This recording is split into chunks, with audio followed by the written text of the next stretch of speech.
ஒடுக்கப்பட்ட சீன மக்களுக்கு ஏதாவது செய்ய வேண்டும் என்று சொன்னபொழுது ஒரு கப்பல் நிறைய மருந்தையும் மருத்துவர்களையும் இந்தியா விடுதலை பெறுவதற்கு முன்னால் காங்கிரஸ் கட்சியின் தலைவர் நேதாஜியும் நேருவும் அனுப்பி வைத்தார்கள். நமக்கு என்ன உரிமை? எந்த உரிமையும் இல்லையே. மனிதனையும் அங்கி போச்சு. அப்படி ஒரு தலைப்பு எனக்கு தர வேண்டிய நிலைமைக்கு நாம் இன்றைக்கு ஆளாகிவிட்டோமே. எங்கேயும் இந்த அக்கிரமம் நடக்காதே. எங்கேயும் இப்படி ஒரு இனத்தை, ஒரு வரலாற்று சிறந்த தேசிய இனத்தை அலட்சியப்படுத்துவதற்கு யாரும் ஒப்புக்கொள்ள மாட்டார்களே. நான் அரசியல் பேச வேண்டும் என்று நான் விரும்பல. இதுதானே உலகத்தில் இன்னைக்கு நடக்கு. ஒரு குடிசை, மண் குடிசை, அதுல பிறந்தான், பேப்பர் பொறிக்க வாழ்ந்தான்,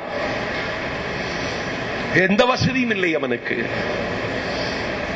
குப்பை கூட குப்பை மேடுகளிலே குவிந்து கிடக்கக்கூடிய காகிதங்களை அவன் திரட்டுவான்.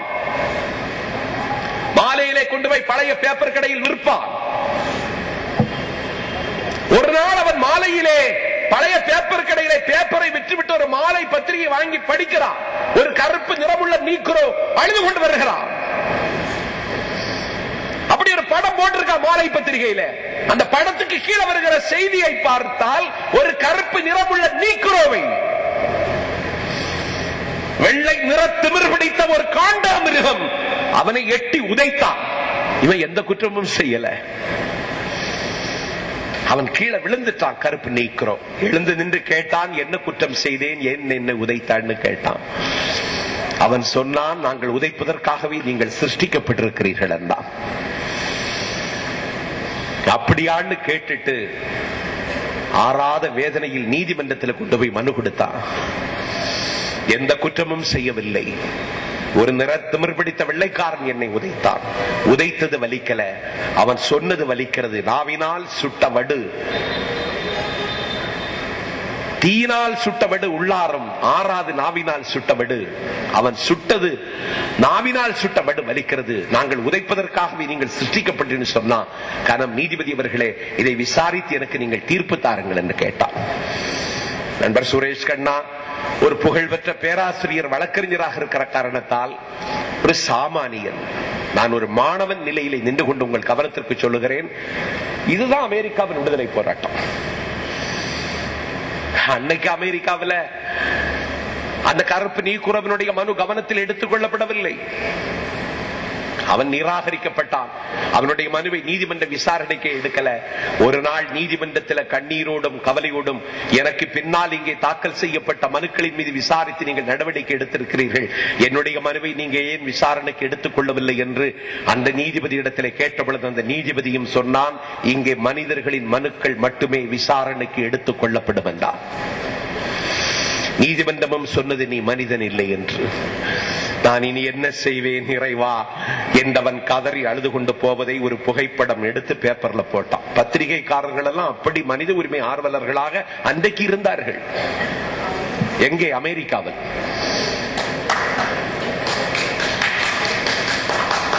பத்திரிகையில போட்டு அவன் அழுதுட்டு வர்றான்.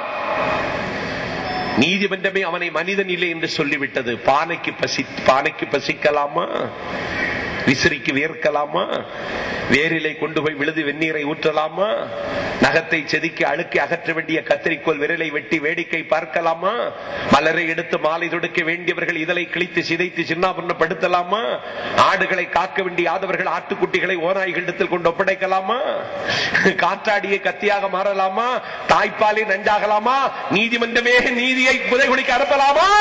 வீதியிலே அழுது கொண்டு போறான். பேப்பர் பொறிக்கு வாழ்க்கை நடத்தி அந்த சிறுவன் படித்தான். அவன் சொன்னான், ஓ மை காட், ஓ கடவுளே, if I got a chance, எனக்கு ஒரு வாய்ப்பு கிடைக்குமானால் I will hit it hard. எனக்கு ஒரு வாய்ப்பு கிடைக்குமானால் இந்த கொடுமையை உடைத்து நொறுக்குவேன் என்று குப்பை மேட்டிலே பேப்பர் பொறிக்கு வாழ்ந்த அந்த சிறுவன் அன்றைக்கு சூளுரைத்தான். அவனைத்தான் வரலாறு ஆபிரகாம் லிங்கனாக விடுதலை செய்து அவன் அந்த அதிகாரத்தில் வந்து உட்கார்ந்தான். என்னுடைய நினைவுகள் சரியாக இருக்குமானால் 1863 வெள்ளை மாளிகையிலே பொறுப்பேற்க வருகிறார் ஆபிரகாம் லிங்கன். ஆயிரக்கணக்கான லட்சக்கணக்கான மக்கள் அந்த கொடுத்துவிட்டு அவன் வெள்ளை மாளிகையிலே அந்த ஜனாதிபதி ஆசனத்தில் அவன் உட்கார்கிற பொழுது அவனுடைய கை கொஞ்சம் வலித்தது, கொஞ்சம் சலிப்பு ஏற்பட்டு விட்டது. அந்த அடிமை விலங்கை முறிக்கிற அந்த வரலாற்று சிறப்பு என்ற கையெழுத்தை உடனே போட அவனுக்கு முடியல. உடனே கையெழுத்து போட்டால் அந்த கையெழுத்து சரியாக வராது. ஆபிரகாம் லிங்கனுடைய அச்சடித்தது போன்ற அந்த கையெழுத்தாக அது அமையாது. ஒருவேளை அந்த கையெழுத்தை மனித உரிமை கழகத்தை சார்ந்த நீங்கள் பார்த்தால் அடிமையை, அடிமைகளுக்கான விடுதலையை தீர்மானிக்க வேண்டிய இந்த மகத்தான சாசனத்தில் ஆபிரகாம் லிங்கன் கையெழுத்து போடும் பொழுது கூட கையெழுத்து சரியா வரல. அவருக்கு அதுல மனசளவில் அவர் அதை ஏற்கவில்லை என்று ஊரும் உலகமும் பழிக்குமோ என்று கருதி கொஞ்சம் ஓய்வுக்கு பிறகுதான் கையெழுத்து போட்டான். அதுக்கு பிறகு என்னாச்சு? மனித உரிமை 100 வருஷத்துல மீண்டும் ஆபத்து. அமெரிக்காவில் மீண்டும் மார்ட்டின் லூதர் கிங் வந்தான். இன்றைக்கு என்ன ஆயிடுச்சு? பாரக் ஹுசைன் ஒபாமா மரபு முஸ்லீம் ஒரு நீக்ரோ அந்த தேசத்தின் அதிபதியாக இன்றைக்கு முடிசூட்டப்பட்டு விட்டான். நான் மனித உரிமை கழகம் ஏற்பாடு செய்திருக்கிற இந்த முப்பெரும் விழாவில் சொல்லுகிறேன், வரலாறு சில பேரை நிராகரித்து விட்டது என்று அறிவித்து விடுமானால் காலம் தோலுரிக்க அதே அடிமையாக சித்தரிக்கப்பட்ட ஒருவன் அமெரிக்காவின் ஜனாதிபதி ஆனதை போல விலங்குகளை சுமந்திருக்கிறவன் நாளைக்கு விடுதலை பெற்ற அதிகாரத்திற்கு வருகிற காலம் வரும். இத வரலாறு சொல்லி தருது, சொல்லி இருக்கு. யார்கிட்ட சொல்லி அழ? நாஞ்சில் சம்பத்துக்கு ஒரு லிமிட் இருக்கு.